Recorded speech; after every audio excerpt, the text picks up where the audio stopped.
Welcome back to the Caffeinated Christian Podcast. I'm one of your hosts, Pastor Mike Wrigglesworth, and today we're diving into a message that I preached on March 30th of 2025. And this is part of a broader sermon series on the book of Ecclesiastes. This is a book that doesn't just challenge the way we think, it challenges the way that we live our lives. But let's be honest, the world is full of bite-sized wisdom, easy-to-share quotes, and feel-good inspiration. But what if this so-called wisdom that we consume is actually shaping us in ways that we don't fully realize? In Ecclesiastes 7, King Solomon drops some hard truths that sound completely upside down to the modern listener.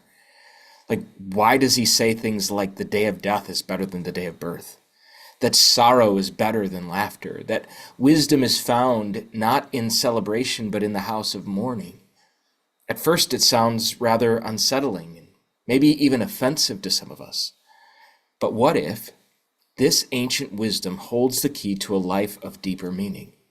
And so in today's episode, we're going to unpack what it truly means to walk the way of wisdom and how Solomon's words reshape our perspective on things like success and legacy and what truly matters. So find a comfortable spot with your favorite caffeinated beverage, enjoy the message, and if you want to hear more messages in this series, check out the Centerpoint Community Church YouTube channel, linked in today's show notes. Now let's jump in. I find it interesting how our digital world is just chock full of like conventional bits of wisdom, right? These quotes that we find online that we generally accept as true. So they're inspirational, they're motivational, they make us feel good. Quotes like, "The future belongs to those who believe in the beauty of their dreams." Or, "Believe you can, and you're halfway there." Or my personal favorite, "If you're always trying to be normal, you will never know how amazing you can be." I know some people that should try to be a little bit more normal. Let's just say, okay. But when you're mindlessly scrolling on Facebook or on Instagram, you'll come across quotes like these, right? And they get traction because they're shareable, they're memorable, they're motivational, and they appeal to this desire inside of us to chase after our dreams, to believe that we could accomplish something big, to not conform to societal norms. And listen, there's some measure of truth in these things. That's why we're drawn to them in the first place. But I do believe that it's easier for you and me to consume philosophies that appeal to how we live in the here and now, and we chase our dreams, our desires, our expectations, rather than wisdom that helps us to keep eternity in mind. Okay? Tell me the last time you heard a quote like this or saw a quote like this on your Instagram or Facebook feed. The day of death is better than the day of birth. Anyone? No? Anyone? Sorrow is better than better than laughter. The heart of the wise is in the house of mourning. They'll show up? Yeah, probably never. Right? When was the last time you saw that as the verse of the day on your Bible app? Again, probably never. And if you're hearing it and you're thinking, all right, I don't know what all of that means, but I don't feel good when I hear it, all right? Because what that is it's gritty, raw, unvarnished, weathered by the storms of life sort of wisdom. And if you followed us at all in this series, you know that Ecclesiastes, this book we've been exploring, is this brutally honest book about the fleeting nature of life, right? Throughout the book is this word meaningless or vanity, depending on your translation. It's from the Hebrew word havel. And havel does not mean all things have no meaning and it's without purpose. It means all things are fleeting and short-lived in this life. And the author, who many believe to be King Solomon, is telling us that everything in life that we experience and enjoy has an expiration date to it. And what Solomon does, as he continues on with this theme, he delivers us this ancient, hard-won, battle-tested wisdom. So if you have a Bible, whether it is a book or it's a glowing screen, you can turn with me to Ecclesiastes chapter 7, starting in verse 1. Here's how it reads. A good name is better than precious ointment, and the day of death than the day of birth. A good name is better than precious ointment. Some translations say a good name is better than fine perfume. Simply put, a good name is better than a good scent. Now, that doesn't mean you get to slack on personal hygiene, okay? That, like deodorant and showers, those things matter. But Solomon's point is that your name actually means something. It matters. And throughout Scripture, what I find fascinating is that God will periodically give someone a new name, whether it's Abram to Abraham, or his wife Sarai to Sarah, or Jacob to Israel, or Simon to Peter, if we're looking in the New Testament. And the Hebrew word name is the word Shem. And the meaning of this word does not stop at what is on your birth certificate. Your Shem is your reputation. Your Shem is your character. Because a new name in the Bible denoted a new path in life, a new trajectory, a new identity. Put another way, your name referred to the overall story your life told. On the screen behind me is Alfred Nobel. Many of you may know him as the namesake of the Nobel Peace Prize. Right? And some of you may know that he is the inventor of dynamite. And what you may not know, though, is that in 1888, Alfred's brother Ludwig died, and a French newspaper accidentally published Alfred Nobel's obituary instead. Okay?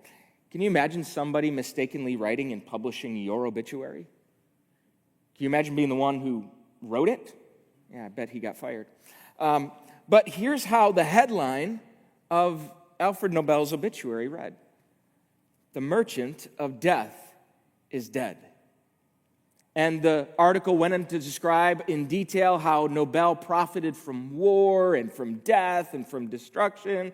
And the story goes that this revelation, as he read his obituary, absolutely wrecked Nobel. And from then on, he used all the wealth that he had acquired to establish the Nobel Peace Prize, which of course honors people who seek to make the world better. Now, at least that's how the story goes.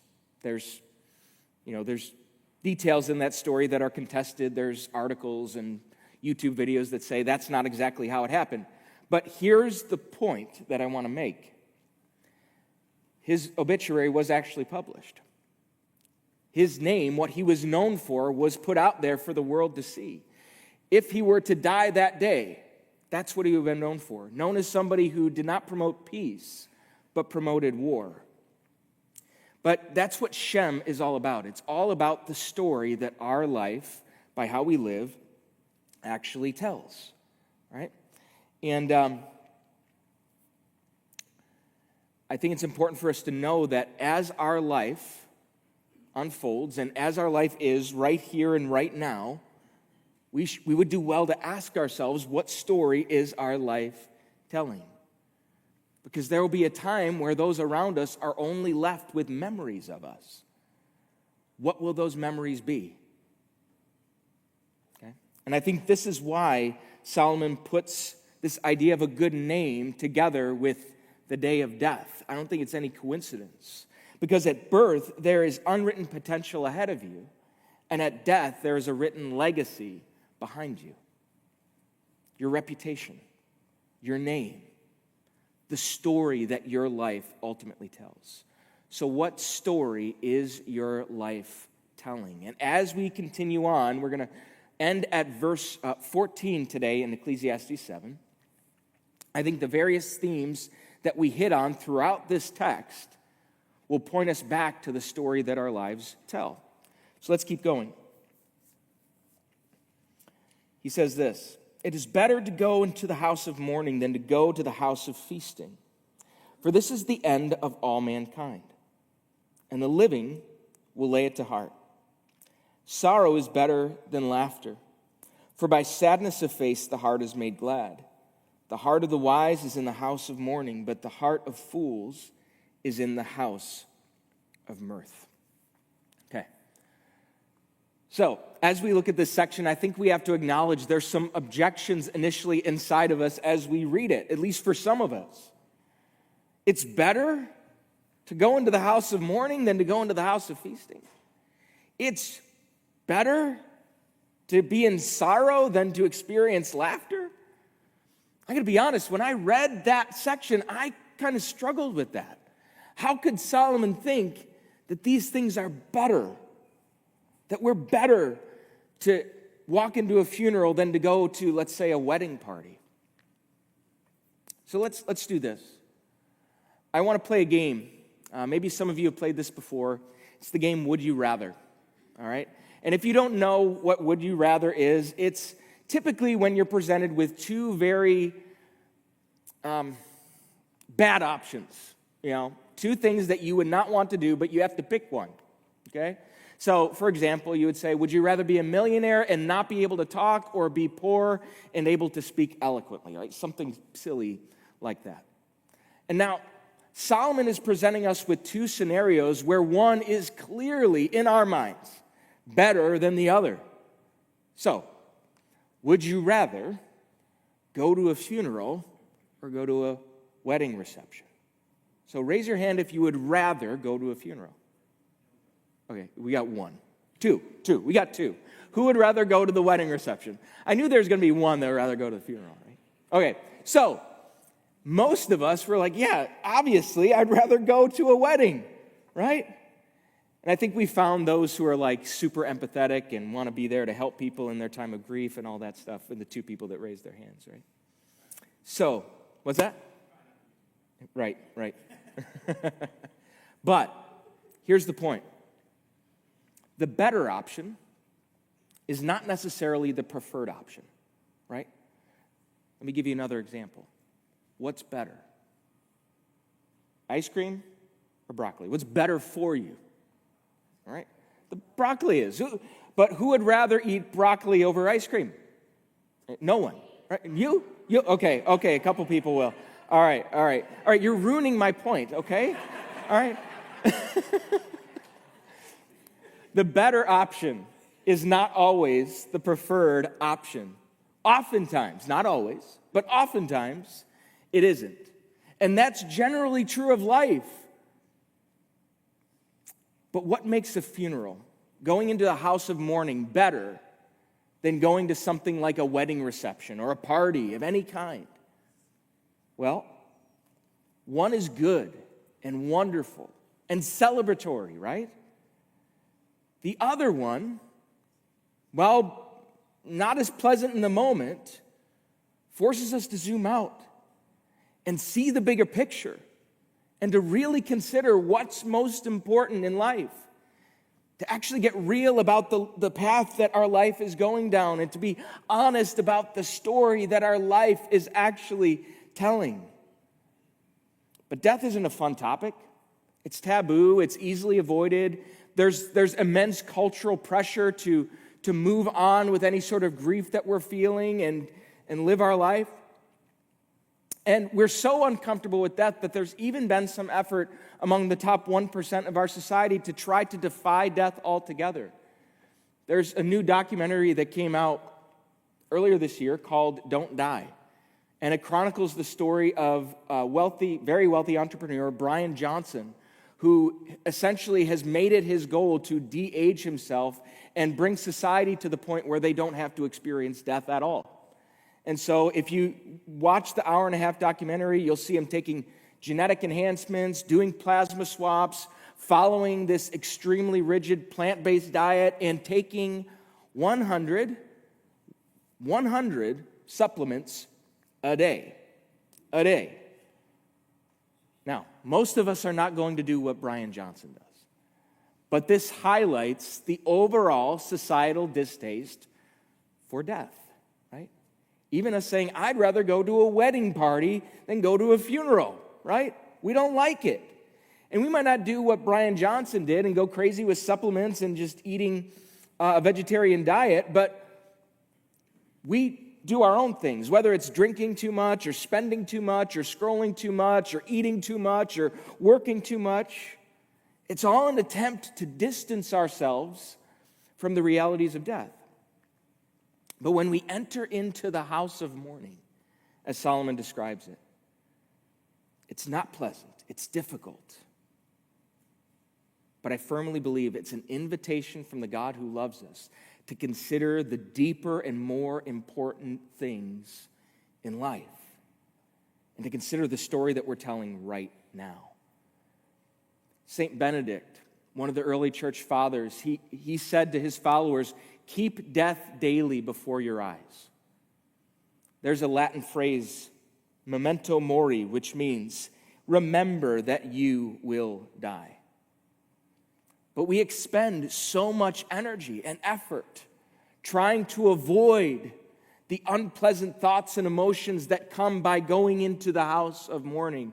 We try to avoid sadness, so we chase distractions and chase every dopamine hit that we can find, when in reality, sitting in sorrow, which is this emotional response to injustice and wrongdoing in our world, that presents to us the greatest potential for growth. You see, sorrow is this crucible for spiritual formation. It's a crucible for spiritual formation, and we would do well to take these as invitations from the God who loves us. It's one of the catalysts that he uses to shape us into somebody who looks more and more and more like Jesus. And think about it. During the times of ease and comfort in your life, spiritually, it's incredibly easy to become complacent and lethargic. But it's in those moments of unexpected tragedy and deep and abiding pain that God uses those moments to shake us awake and make us aware of his presence. And I know that doesn't make us feel any better, but the fact is we live in a culture that has a natural resistance towards sorrow because we have this mistaken assumption that joy and sorrow are oppositional to one another, when in reality, they're not. They're not. I believe joy and sorrow can very much work in tandem with each other. Have you ever noticed that some of the things that you derive joy and pleasure from are also the things that cause you some pain and sorrow? Right? If you have any meaningful relationship with another human being, you know this is true. And the opposite is true. The things that can cause us anger and grief initially can also take us into places of deep joy. I know a few weeks ago I shared our own experience of navigating the death of our son Joshua. And we experienced deep grief, but as we walked through it and processed that together as a couple, we also experienced this deep solidarity with one another, and there's some deep joy that came out of that I don't think we could have experienced had we not walked through those seasons of deep sorrow. So I want to challenge you to think about this a little bit differently. When Solomon says, through the sadness of the face, the heart is made glad. I wonder if God wasn't cluing Solomon into this reality that joy and sorrow come from the same place, and they are not, in fact, oppositional to one another. And that when we look at the life of Jesus, he experienced the full measure of sorrow. He's called the man of sorrows. He experienced every single sorrow imaginable. But he was also a man of deep joy. So we have to be mindful of that, and that as we're pursuing Jesus, when we experience the abundant life that Jesus invites us to, we'll experience sorrow, but we'll also experience a lot of joy too. Through the sadness of face, the heart is made glad. Continuing on. It is better for a man to hear the rebuke of the wise than to hear the song of fools. For as the crackling of thorns under a pot, so is the laughter of the fools.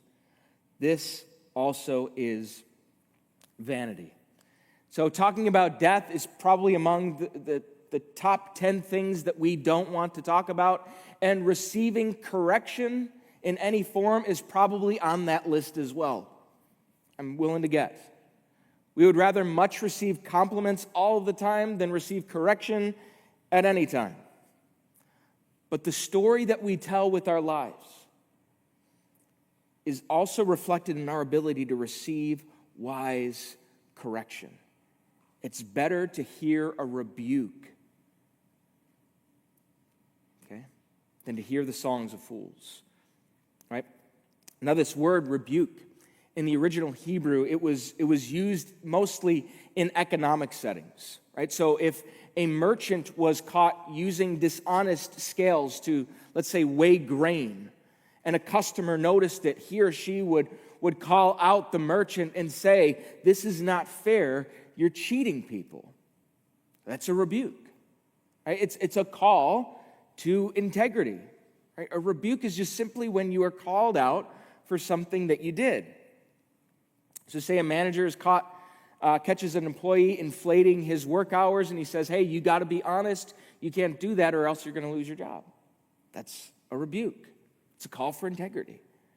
Say a friend posts misleading or false information online, and you call them out and say, "Hey, we have to be careful about the things that we post." That's a rebuke.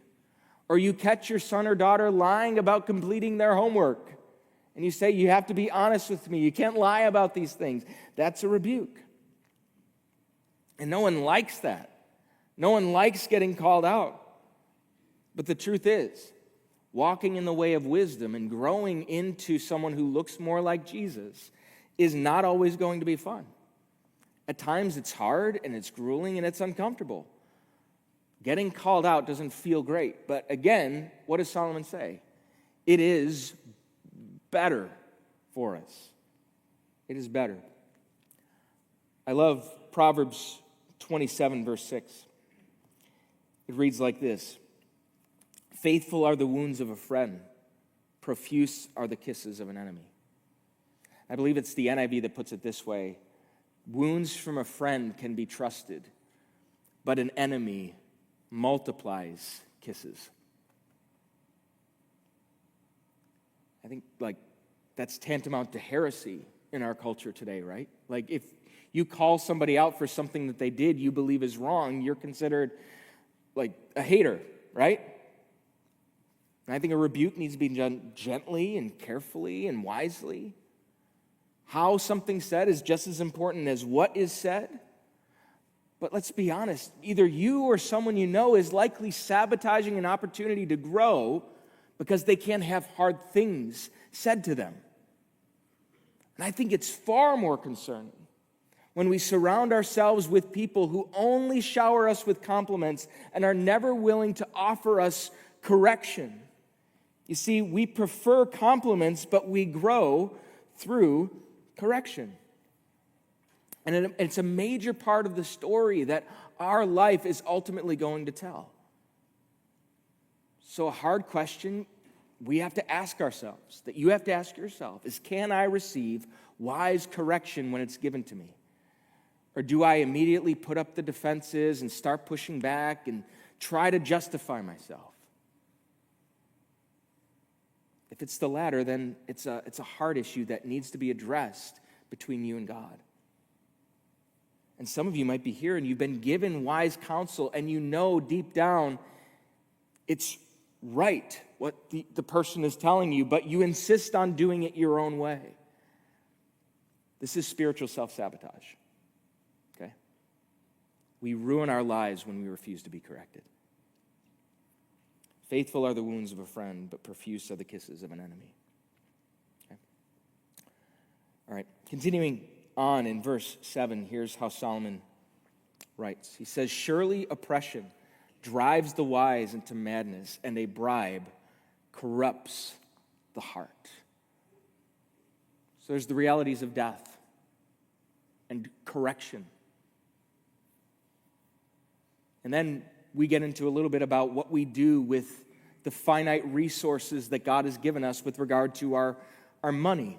Now, Dr. Tom spent some time going over this last week, so I won't spend a ton of time here. But the story our lives tell is reflected in how we use our financial resources.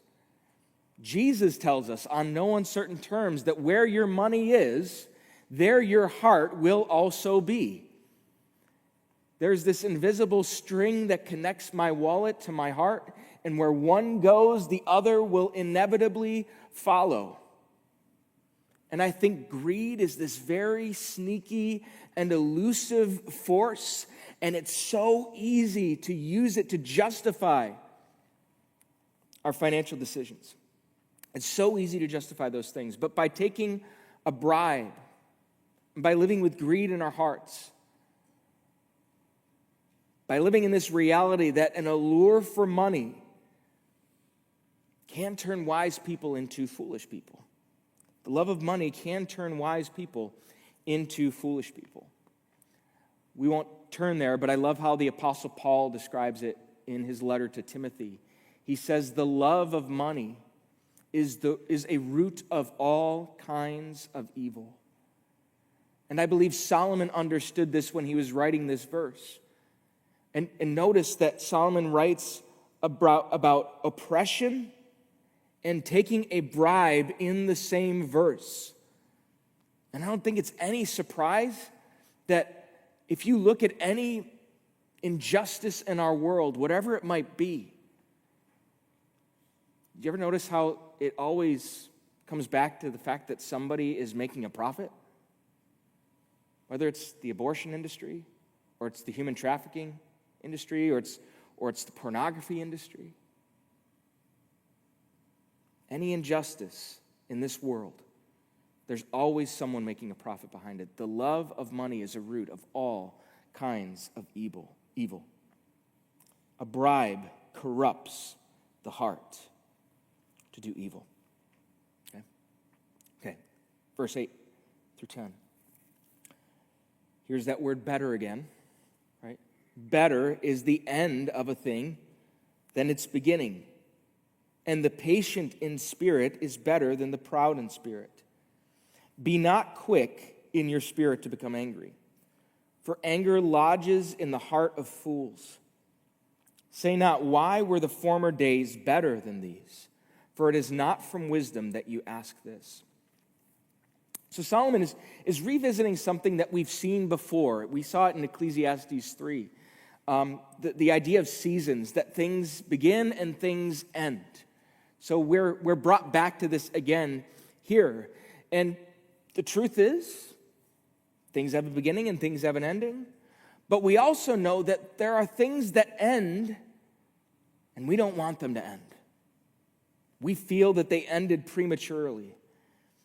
And I think Solomon is telling us here that we shouldn't hold on to anger over something ending, but we should be patient as something new begins, right?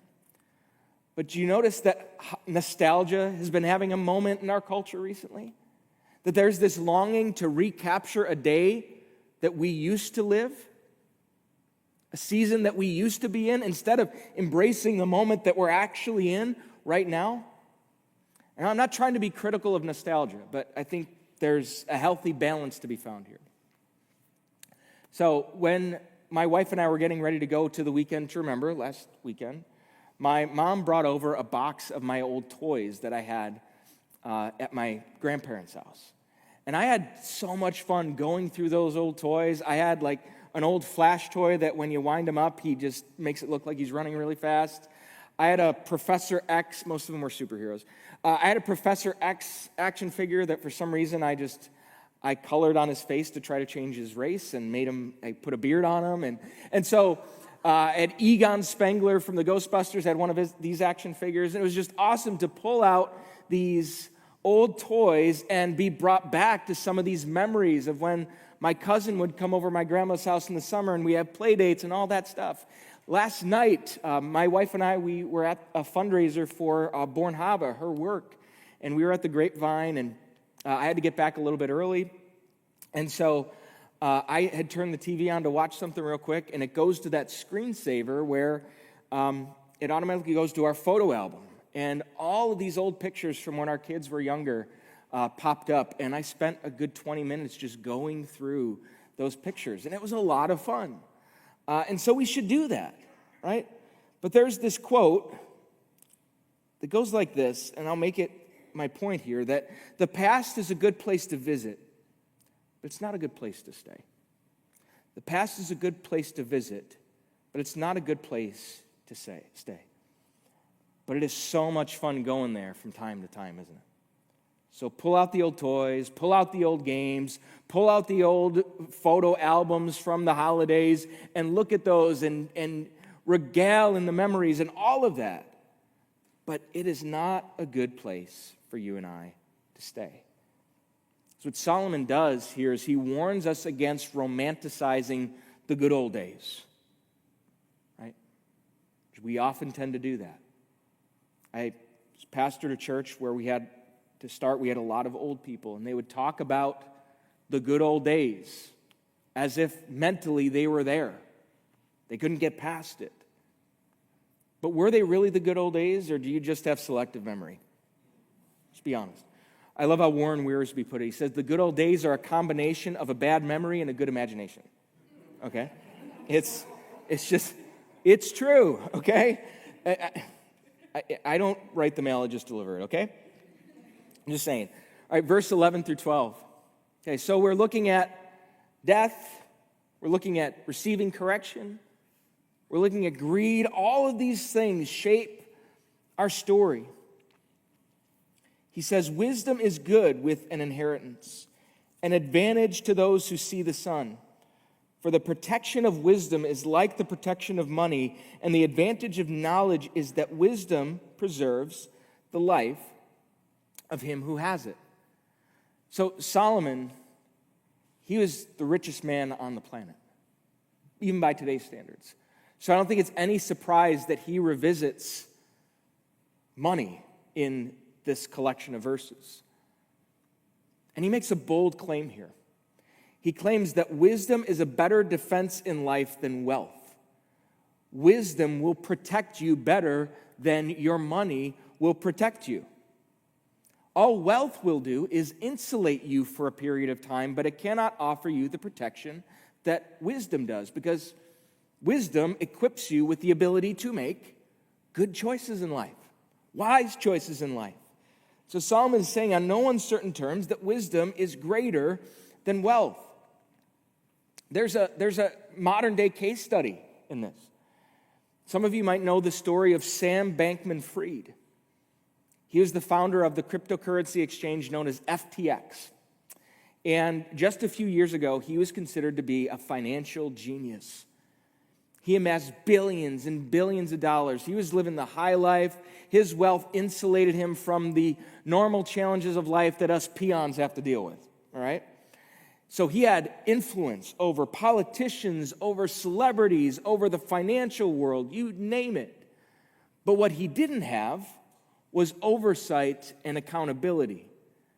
And so he ends up misusing customer funds, and he ends up making these false public statements online. And practically overnight, this empire that he built collapsed and his billions evaporated. And now he's facing years and years of prison time.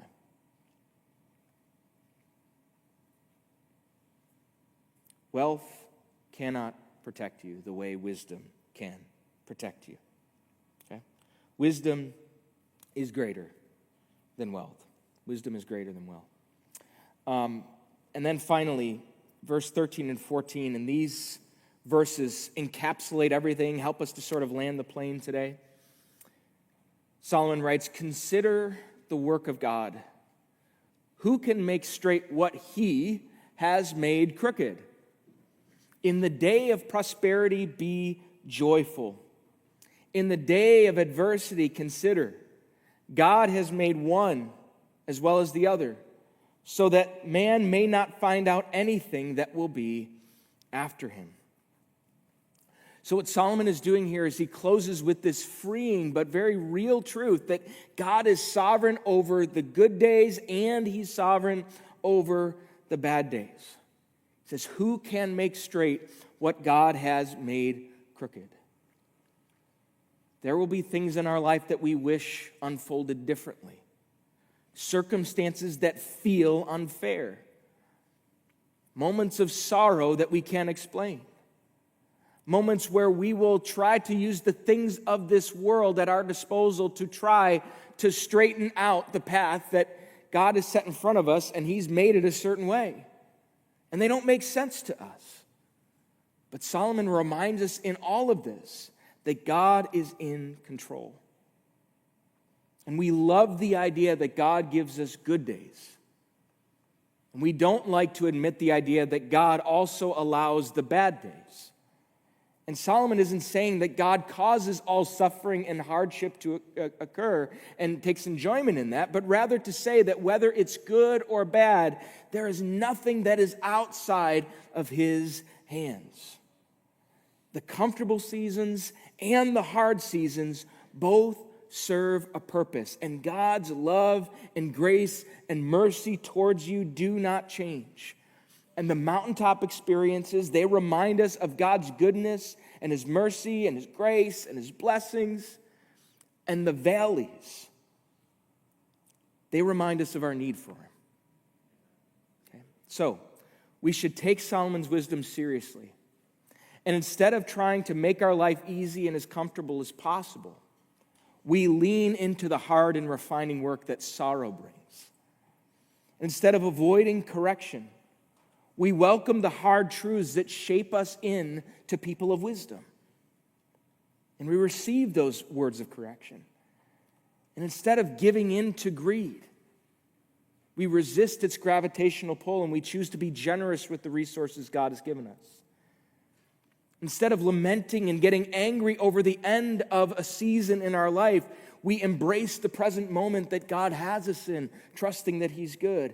And instead of resenting the crooked path that God has us on, we trust that He is still at work writing our story.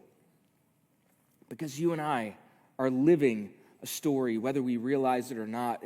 And Solomon's brutal, unvarnished, unfiltered wisdom will not show up on your Instagram feed.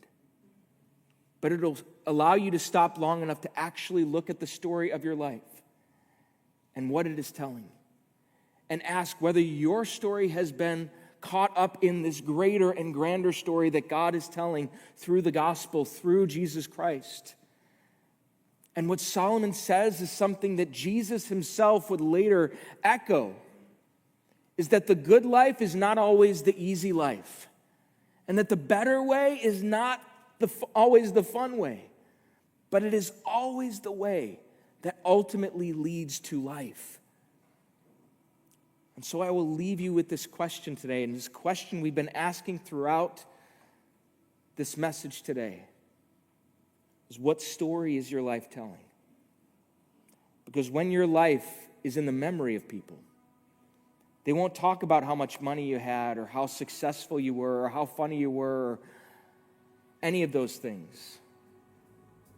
What they'll do is they'll talk about your name. They'll talk about your character, your reputation. They'll talk about the story that your life told and whether or not it pointed people to the greater story that's being told in Jesus. So let's pray.